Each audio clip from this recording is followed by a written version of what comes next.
All right, very good. I'm gonna go full screen here, and we are recording. Straight No Chaser. We got Walter Chase. We got Freedom Young. Guys, so excited to have you here. Walter, tell us about your new album. Sure. Our new album is called Yacht on the Rocks, which is a talking about yacht rock, which I think some people know about. Some people are kind of familiar with the name, and some people, like our producer, we had someone from Yacht Rock Review come in and really school us on exactly what yacht rock is, which is it's kind of a vibe. It's music from the late 70s, 80s that is just an awesome listen. It's also, if you walk by one of the guys in the group, Jerome Collins, right before a show, he's been playing a yacht rock playlist now for the past 2 years. So it's awesome music. Making this album was an absolute pleasure because I think every single, I mean, I usually enjoy all of the music that we do, but there was something with this. It was just like a vibe, a feeling when we were going in. And when we go out on tour this summer, we're going to be bringing that album with us, and hopefully we'll bring some nice summer vibes to our audiences across the country. Very nice. Freedom, feel free to chime in on that, but also what can people expect when they go see you guys out on tour? What is a Straight No Chasers show like? So I always say to people when they're like, "Oh, what's the show like?" It is like an extremely charming show. I think there's something for everybody. It doesn't matter. I feel like our show is for ages 3 to 103. You know what I mean? So I feel like just the vibe that we bring onto stage, it's a feel good show. It's a family friendly show. It's something where if you come in a down mood or something, we will get you smiling, laughing. It's just a really feel good show.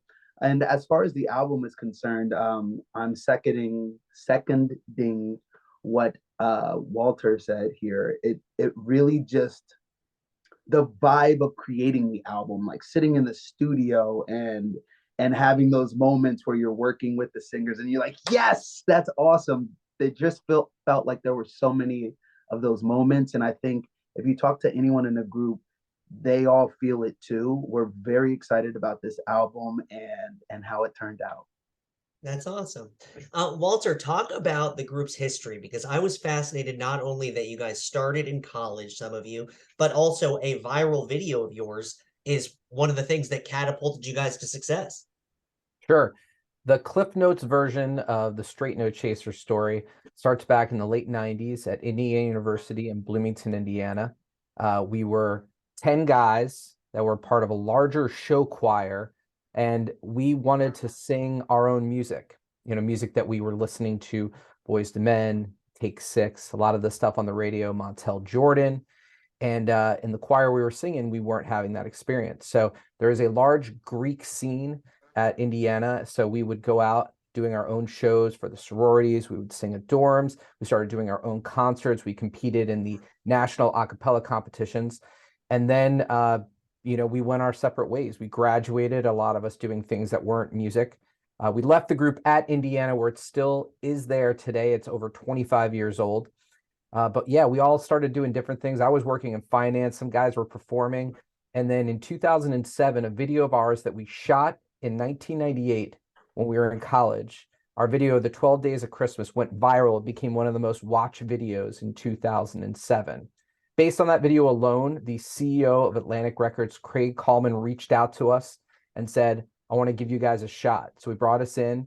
We signed a record deal with him. We started touring that year. We put out our first album. The next year, we put out two more albums and started touring.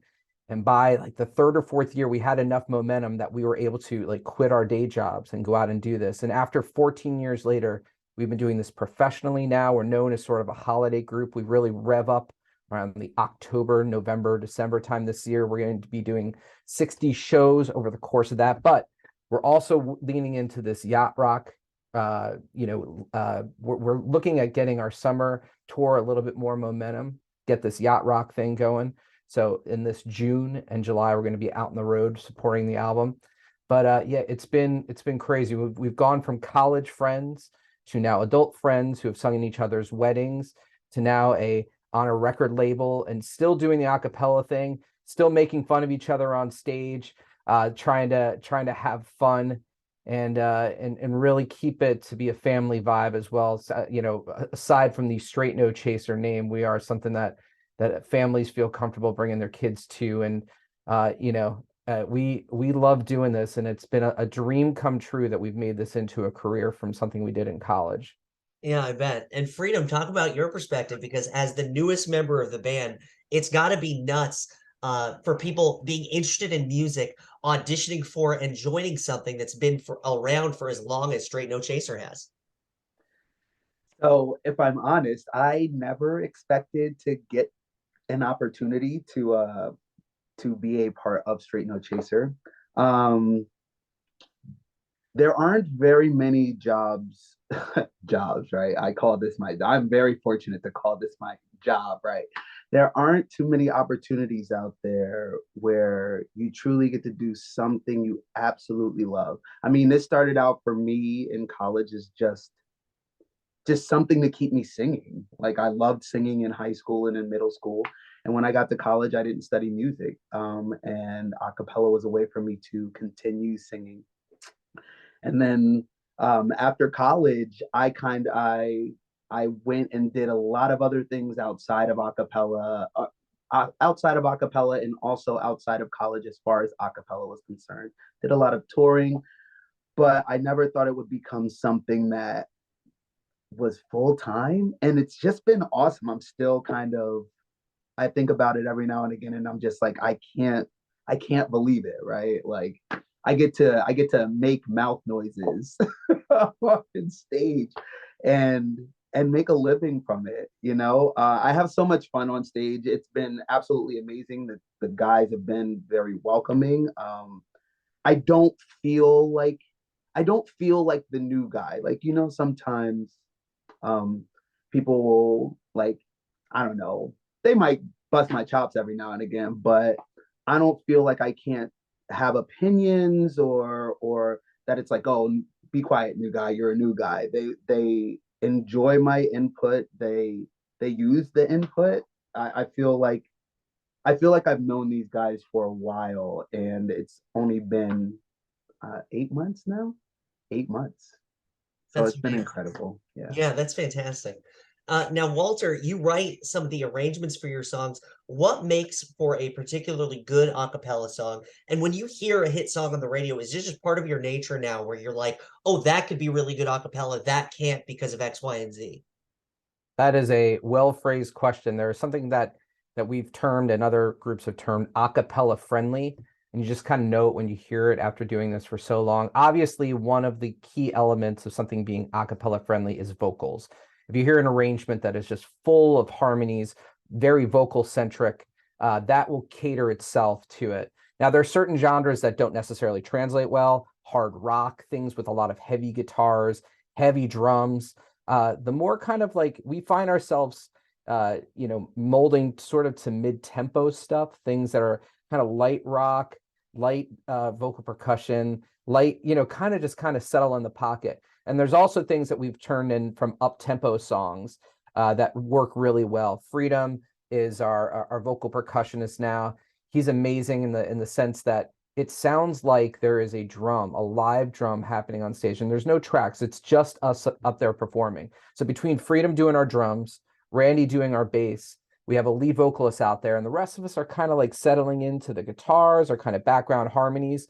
And if it's something that kind of works, that we can sing and imitate that, it becomes a cappella friendly. And yeah, whenever I hear a new song out now, there's that Peaches song that's from the Super Mario movie, which is a lot of just piano stuff with this like really just vocal centric thing. It's just like Jack Black singing up there. I'm like, that would work really well. And then you hear other songs like some EDM songs that are just all like, you know, it's just like, okay, that's not going to work. Like, that's nothing that syllable that I just did, that would be quite, it might be funny for like 30 seconds, but after that, it's just like, okay, that's enough. So yeah, we can definitely hear what song's going to work after hearing a song a couple of times. That's so cool.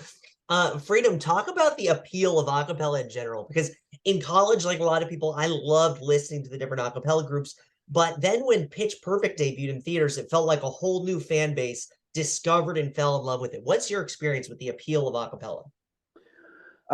Well, like I said, in college, I hadn't really heard of contemporary a cappella. Um, and I would say that it opened up, just for me in college, it opened up like a new door of how music could be performed. Um, I think it's also something about, I'll get a little philosophical, right? Like if there were no instruments on the planet, right? The one thing we could actually use is our voice. So I think there is an instant connection. It doesn't matter if you're an amazing singer, everyone generally has a voice, right? So I think it's the one instrument that can provide the truest connection to an audience. As far as how the scene kind of exploded once things like, I don't know, the Sing Off or Pitch Perfect came out. I think it helped everybody who was involved in acapella, who maybe was doing it professionally. I think it created a lot more awareness, and it almost created, like, when you go do it, even still today, I've been involved in acapella myself for 20 years, even today, like, or when we went on our last tour, people are coming up to the table and like, I've never heard anything like that, which is still like kind of amazing to me because I mean, and probably even maybe Walter, because we've been involved with it for so long. But I really do think there's something about the connection with the human voice that makes people kind of put them in awe, because they never thought that they never thought they would hear voices do something like that, especially like the instrument imitation and the vocal percussion. Yeah, I totally agree. I love it. It's amazing. Walter, on the Straight No Chaser website, it says your trademark, or what you're best known for, is screaming falsetto. For people who are not huge music aficionados, what is that? You don't have to demonstrate. Tell us what it is. So falsetto, which is generally a guy singing technique. If you think about the Bee Gees, maybe Justin Timberlake, kind of singing in like a light false voice as opposed to a strong voice, that's what falsetto is. Now, on the website, I say that I'm known for screaming falsetto, which is as high as a man and sometimes a woman should be singing. For some reason, my voice has always done this. I practiced listening to Take Six when I was in high school, and Claude McKnight, who we've had the fortune to meet along the way, meeting your idols as you go. He helped show that a guy could sing that high, and I think sound cool doing it. And I've just worked on it and worked on it. And my wife, who's a singer as well, I can sing higher than her for some reason. And a lot of the times I use that as sort of like a horn line. You think like a really high trumpet. That I imitate that. And Freedom's known for his drumming and not sounding like a person doing drums, but an actual drummer. And my contribution to the group, besides my amazing choreography and just impeccable good looks, is that I can sing and scream super high into the stratosphere. And if you're watching this and wondering if I'm being sarcastic and if we like to make fun of ourselves in Straight No Chaser a lot, I would like to say that I do not consider myself a good choreographer, and I'm quite not a good-looking man either. Disagree. Oh, thank you. Appreciate that, Dave. Freedom, talk about, I mean, everybody's so fascinated by the abilities of someone to do beatboxing, vocal percussion. How did you first get interested in that? What were some of the first things you learned, and how on earth did you learn to do those things? So my story with beatboxing actually goes back to maybe when I was 7 years old. I used to go spend my summers up in New York with my mom's side of the family. And my oldest cousin, he would be part of like hip hop ciphers. And he would always be like the person laying down the beat. So, like, I don't know if you've ever seen any like old school thing where there's a circle of dudes and there's the one dude who's like, that was my cousin. And so I would just kind of pick up what he was doing. And then in high school, I mean, I guess all the way through high school, it was just something I would do around the house that would really annoy my mom. But when I got into high school, whenever we would have like lunch outside or whatever, there was also that cipher. People, I couldn't rap really, you know what I mean? But I could lay down beats, and so that put me in with the cool kids or whatever. So yeah, it kind of started there, and then when I got to college, I didn't even know what vocal. I didn't know it was called vocal percussion. I just knew it as like beatboxing. And on the audition form, it said, "Do you do vocal percussion?" I asked the person what that meant, like the president, and they're like, "Oh, sounds with your mouth, like drum sounds." I was like, "Oh, like that?" And she was like, "Yes, exactly like that." And then over the course of time, whenever we would go to different places or sing with different groups, if I heard a sound, I would I would try to figure out how to create it. So I mean, if you could imagine me in a college dorm being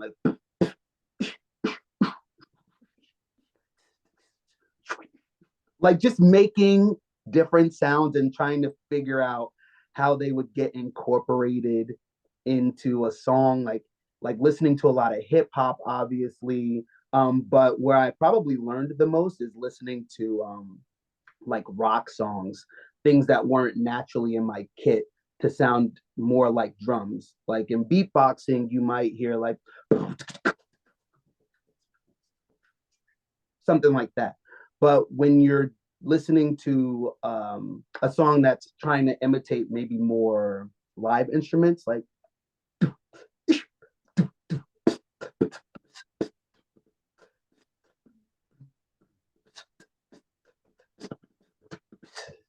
and that feels more like a tighter snare drum with hi hats and you know tom drums. You know, So cool. No, that's so fascinating.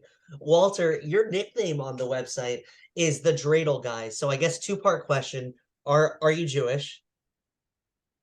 No, I am not Jewish. Oh, so what does that have to do? How did you get the Dreidel guy? Mm. Yeah, this is a layered thing. So this 12 Days of Christmas video that went viral in 2007 includes a little caption that is just all of a sudden the Jewish guy jumping out and trying to get dreidel, dreidel, dreidel into the song, and the rest of the group kind of looks at him like, "Nah, man, this is 12 Days of Christmas." And Jewish guy kind of scampers back, looks a little defeated, and that's that. Now in college, it was a Jewish guy, Mike Itkoff, and he was the original dreidel guy. Now Mike left the band kind of early on, and we're like, well, what are we going to do here? You know, people know the song for a couple things. They know it. We tagged Toto's Africa on the end of it, and changed the lyrics to Christmas. And that's kind of become the main crux of it. But also there's this like flurry of different things going on, and we've also kept that in. And I was like, well, what are we going to do about the dreidel part? We just can't cruise that. And I look kind of Jewish. I used to date my share of Jewish girls in college, especially, and it just kind of seemed like most of their parents, I should say, most of the Jewish girls' parents thought I was Jewish. So just took on the mantra, and for a long time, people didn't know if I was Jewish or not. I actually did an interview with a Jewish magazine out of Phoenix a couple of years ago to just dispel the rumors and have it out there, so that at some point it doesn't come back. It's like, wait a minute, you've been lying all these years. So I am not Jewish. I love being the dreidel guy, representing Jewish people around the holidays, as they are not equally dominated. There's no great holiday music for Hanukkah. There's just not. So if we can put that in the show as at least a little bit of representation of that, and I don't know, maybe one of these days I will write a quintessential acapella Jewish song and be able to sing that as the token dreidel guy in the group. I love that idea. You guys can do a duet thing with the Maccabees or some other of the other Jewish Absolutely. acapella groups. Yeah. Freedom, talk about the appeal of Christmas music, because you guys, Walter said before, you guys do a lot of stuff in the fall. Everybody is just obsessed with this kind of music. What is it about Christmas music that has such a wide appeal, no matter people's faith or anything?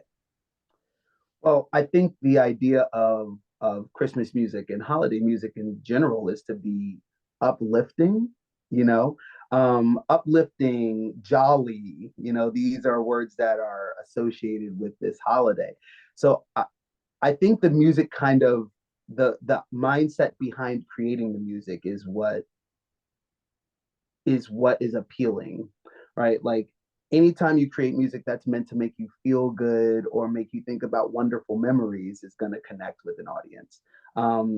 And I, as a member of this group who primarily I think created its massive fan base primarily on holiday music, I think you feel that every single time you perform and you speak to the audience after the shows. Like it just, oh, this song reminds me of times when I was younger or times with family. Um, you know, I think that is special. I think that's special, and I love that we can bring that to audiences and just bring them to a time, a space where you know their spirits can be uplifted and reminded of awesome memories in their life. Yeah, very good point.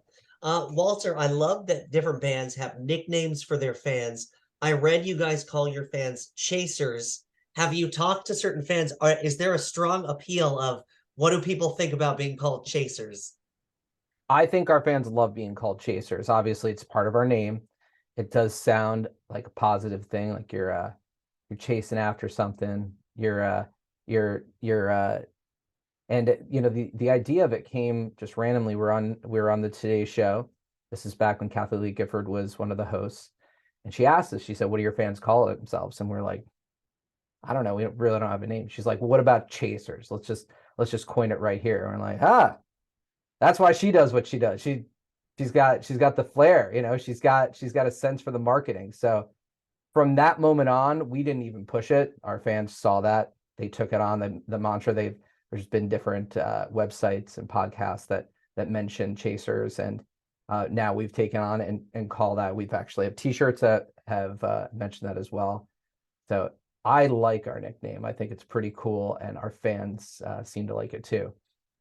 Yeah, that's amazing. The Swifties better watch themselves. The chasers are coming strong. Freedom, last thing for you, and you demoed a little bit. I wanted to know if there's anybody, because everybody's always just so obsessed with what you can do. Are there a few simple sounds that they could start with, or anything that you would recommend? Hey, here's kind of the basics that somebody could try to learn. Sure. Hey, Freedom. Before you answer that, on your settings, I think you have a gate that's on your audio settings. So when you hit really hard, it like mutes it out. I've never seen this before, but it was happening when you were doing the demonstration. Let me see if Oh, private audio automatically adjust microphone volume. Yeah, if you go to audio under settings, you want to take that off, I think. okay. So settings. Hold on. I'm sorry, is this like a full live interview that I'm messing No, up this right is great. We'll be able to cut Oh, this okay. out. No problem. I appreciate it. Okay. Okay. We are live So right now, guys.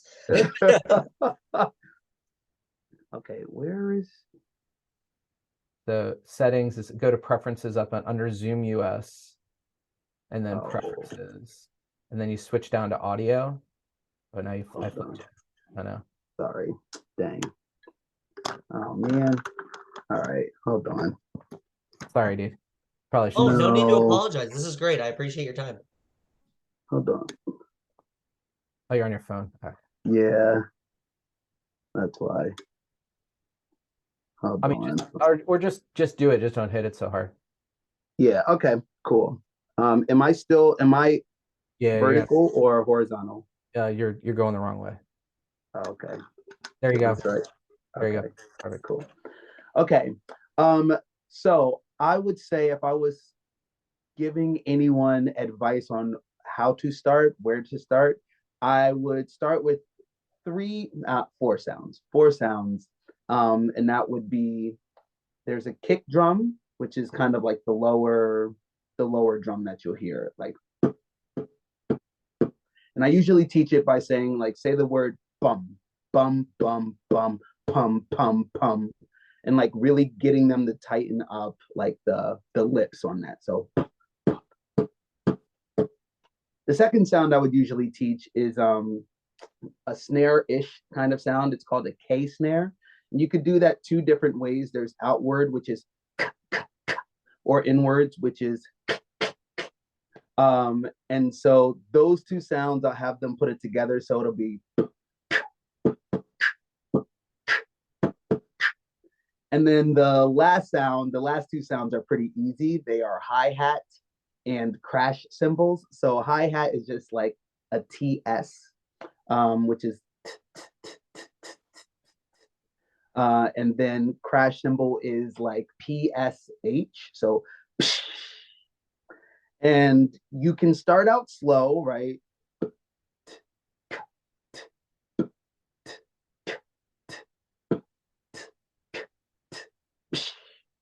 And then I tell people to work on their speed, because then you really, if you have those sounds down, you can do things that sound like pretty cool. It's like